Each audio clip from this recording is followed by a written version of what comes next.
अस्सलाम वालेकुम नाज़रीन, प्रोग्राम मुफीद कानूनी मशवरे के साथ मैं हूं आपका मेज़बान खलील अहमद सज्जाद और हमारे साथ मरूफ़ कानूनदान शहज़ाद अहमद चौहान साहब मौजूद हैं। तो आज हम इनसे स्टे ऑर्डर हुक्म इम्तनाई कैसे लिया जाता है, ज़मीनों पे कब्ज़ा करने के लिए लोग इस स्टे ऑर्डर को कैसे इस्तेमाल करते हैं और इसकी मुद्दत मियाद कितनी होती है, जी बताइएगा। बिस्मिल्लाहिर्रहमानिर्रहीम। आज मैं बात करूंगा स्टे के बारे में। आम रूटीन में चाहे वो गांव हो, कस्बा हो, शहर हो, हर जगह ये मामलात आम देखने में आए हैं कि अगर कोई भी इंसान वो समझता है कि जो मेरी ज़मीन मुश्तरका है या मेरा घर है और दूसरा बंदा मेरे घर की दीवार तोड़ना चाह रहा है, या आप कह लें कि कोई मीटर बिजली गली में लगा है और वापटा वाले वहाँ से तारे नहीं हटा रहे। स्टे आलमोस्ट हर फील्ड में, हर काम में इस्तेमाल किया जा रहा है, लेकिन सबसे जो ज़रूरी स्टे है वो ज़मीनों के मामलात में होता है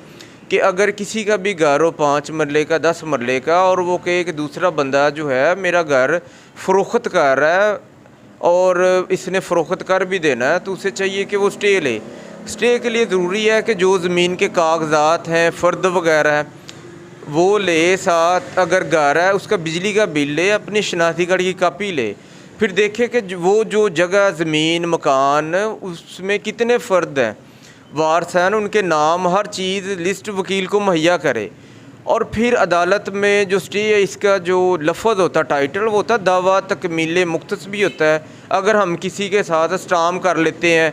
कि ये मेरा तुम्हारे साथ एग्रीमेंट हो गया है 20 लाख का, 50 लाख का, और मैं तुम्हें पैसे तब दूंगा जब तुम मुझे रजिस्ट्री करवा के दोगे, इसमें भी स्टे लिया जाता है। तो ये जो ज़री ज़मीनें हैं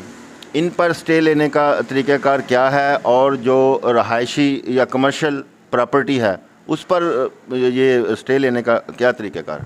अच्छा, इसमें आम तौर पर जो देखा जा रहा है ना, अगर किसी की ज़री ज़मीन हो तो वो भी सिविल जज के पास ही आ जाते हैं कि दावा दायर कर देते हैं कि ये मेरी ज़री ज़मीन है, खेत है, काश्तकारी के लिए है, तो सिविल जज के पास आ जाते हैं। तो जब जज साहब देखते हैं, क्योंकि उन्हें हर कानून का पता होता है, और ये एक मुहावरा भी है कि वकील को अगर कानून का नाम भी पता हो लेकिन जज को हर कानून का इल्म होना ज़रूरी है, ये सुप्रीम कोर्ट की एक जजमेंट भी है। तो अगर ज़री ज़मीन होगी उसका आपने स्टे लेना है, कोई उसकी तकसीम करवानी है, कोई वनडे आपने उसके मुख्तस करने हैं, कोई खेवट आपने लदा करने हैं, तो उसके लिए आपको तहसीलदार के पास इसका दावा करना पड़ेगा तकसीम का, और साथ दावा हुक्म ने इम्तनाही दुआमी भी हो जाएगा। और अगर कोई बिल्डिंग हो, मकान हो, घर हो, तो उसके लिए आपको सीनियर सिविल जज की अदालत में स्टे का दावा दायर करना होगा, जिसमें फिर आपको स्टे मिल जाएगा। और अमूमन जब स्टे मिल जाता है तो पार्टी समझती है कि ये मुझे बड़ी बात है कि मुझे जज साहब ने स्टे दे दिया है, क्योंकि वहाँ पे एक पार्टी जो होती है वो हाज़िर होती है, और जो उसने बताया होता है जज साहब को, जज साहब उसके मुताबिक स्टे ग्रांट कर देते हैं। और जब दूसरी पार्टी को स्टे का नोटिस जो जाता है और दूसरी पार्टी वहाँ पे पेश होती है और अपना वकील जो होता है मुद्दा लेगा वो पेश होता है और अपना मौक़िफ़ बयान करते हैं, तो उसमें अमूमन जब उसने स्टे गलत लिया होता है, अदालत को गलत बयानी बताई होती है, तो उसका स्टे खारिज हो जाता है। और आम तौर पर अगर स्टे जो सही लिए जाते हैं प्रॉपर्टी के हवाले से, उसमें 6 माह की मुद्दत है स्टे की, और 6 माह में फिर जो सीनियर सिविल जज है उसे बताना पड़ता है हाई कोर्ट में कि मैं 6 महीने ये स्टे मैंने चलाया है, और उसकी वजूहत बतानी पड़ती है। और इसका भी यही तरीक़ेकार है स्टे में कि जो स्टे बंदा ले रहा है, प्लेंटिफ है, मदई है, वो अपनी शहादत करवाएगा, मुद्दा ले जो होगा उसका वकील उसके ऊपर जीरा करेगा, गवाहान इसमें आएंगे, जो कागज़ात हैं फ़र्द मलकियत उसकी जांच पड़ताल होगी। इसी तरह फिर मुद्दा ले के भी गवाह आएंगे, मदई का वकील जवाब उसमें दे के उसका जवाब दावा उसके ऊपर जीरा करेगा, कागज़ात अदालत में जमा होंगे, और फिर एंड पे जज साहब जो होते हैं वो फैसला करते हैं कि ये स्टे बरकरार रहना है, ये खारिज हो जाना है। तो बाज़ औक़ात ऐसा भी होता है कि एक आदमी अपनी रहाइश में, अपनी प्रॉपर्टी में रह रहा है, तो दूसरा फरीक जो है वो जाके अदालत से स्टे ले आता है और गुंडागर्दी करके उसको बाहर निकालने की कोशिश करता है, तो इसके बारे में फिर क्या करना चाहिए उसे? अच्छा, जब आप किसी घर में या अपने घर में रहायश पजीर हैं, दूसरा बंदा अदालत को गलत बयानी करके स्टे ले लेता है,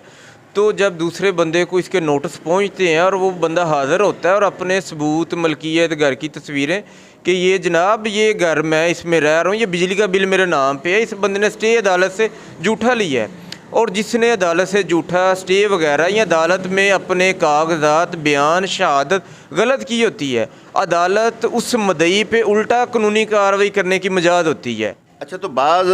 लोग जो है वो स्टे ले आते हैं और दूसरा फरीक जो है वो स्टे को नहीं मानता, तो फिर उसको क्या करना चाहिए? अच्छा, इसमें आम तौर पर ना हमारे जो एरिया, इसमें आम तौर पे ये चीज़ सामने आ रही है, जब एक बंदा स्टे लेता है और जाकर बताता है कि ये अदालत की टेस्टेड कॉपी है, ये मुझे स्टे मिल गया है, और वो आगे से संगीन नताई की धमकियाँ देते हैं कि हम ये स्टे या अदालत के आर्डर को नहीं मानते। उसके लिए आपको चाहिए कि आप करीबी पुलिस स्टेशन में जाएं, वहाँ पे एप्लीकेशन दें कि ये मुझे स्टे मिला है और ये मेरा घर है, इस पे इन्होंने कब्ज़ा किया है या करने के दर पे हैं, तो इन्हें मना किया जाए। तो थाने वाले उस बंदे के ख़िलाफ़ यकीनन कानूनी कार्रवाई करेंगे, और अगर फिर भी बात नहीं आ रहे तो आपको वो दुकान, मकान, बिल्डिंग, जिस चीज़ का भी आपने स्टे लिया है उसकी तस्वीरें वगैरह लगा के, जो आपने स्टे लिया उसकी टेस्टेड कॉपी लगा के आप सेम उसी अदालत में तौहीन अदालत की कार्रवाई शुरू कर दें। उसमें भी यही प्रोसीजर है, नोटिस वगैरह होंगे, उसमें शहादत होगी, और जब वो बंदा गिल्टी हो जाएगा कि इसने वाकई तौहीन अदालत की है, अदालत के स्टे का हुक्म नहीं माना, तो तौहीन अदालत में फिर उस बंदे को जेल भी जाना पड़ता है और उसे सज़ा भी होती है और जुर्माना भी देना पड़ता है। ये चीज़ें स्टे में, और हमें चाहिए कि जब भी अगर कोई बंदा स्टे ले उसकी ये टेस्टेड